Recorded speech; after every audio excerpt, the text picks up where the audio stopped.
because many physical laws and relation appear mathematical in the form of such equations. यहाँ पर differential equations का हम किस तरह से यूज कर सकते हैं, जैसे हमारे पास अगर सिंपल हार्मोनिक मोशन हो, न्यूटन्स लॉ ऑफ कूलिंग हो, और हीट कंडक्शन प्रॉब्लम हो, इलेक्ट्रिक रिलेटेड प्रॉब्लम हो, तो ऐसे प्रॉब्लम को जो डिफरेंशियल इक्वेशन फॉर्म में है हम उसे कैसे सॉल्व करेंगे. This is what the application is. So we are taking an example based on these applications. So here we have taken an example based on above written applications. So the example is a particle of unit mass falls under gravity in a resisting medium whose resistance varies with velocity. Find the relation between distance and velocity if initially the particle starts from rest. यहाँ लिखा है कि अगर particle का initial velocity means वो start rest से हो रहा है तो उसकी वेलोसिटी क्या होगी, उसका रिलेशन क्या होगा बिटवीन डिस्टेंस एंड वेलोसिटी. तो सपोज करते हैं कि v वेलोसिटी है जब particle has fallen in time t. t time में जब पार्टिकल फॉलो हो रही है अंडर ग्रेविटी फ्रॉम रेस्ट, तो इसकी वजह से जो resistance due to the velocity है वो kv per unit of mass है, जहाँ पे k कोई कांस्टेंट है एंड v वेलोसिटी है.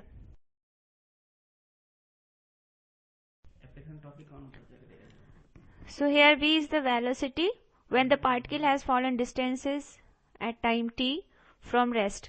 तो velocity starting की 0 है, जहाँ पे time भी 0 है.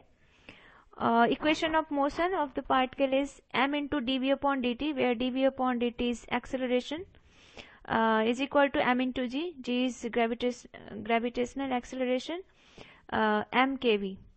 So equation of motion is m dv upon dt is equal to mg minus m kv.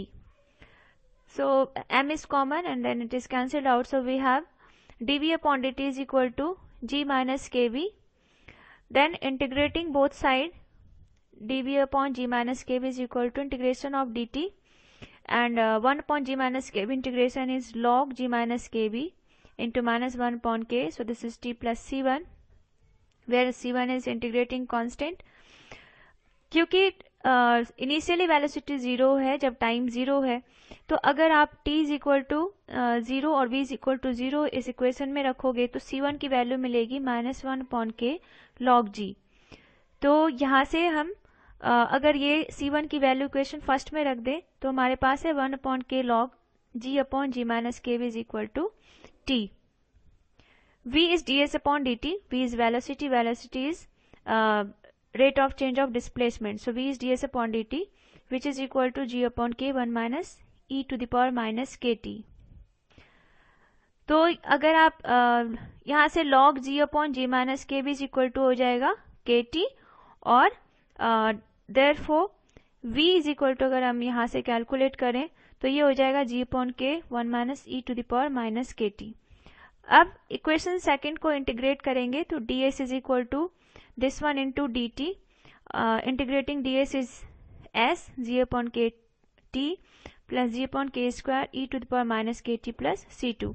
So this is integration of equation second.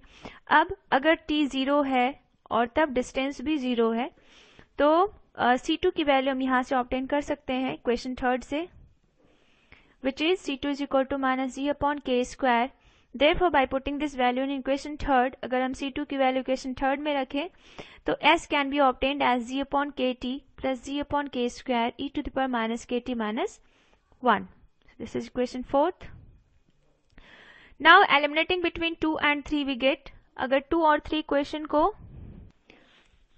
so then eliminating t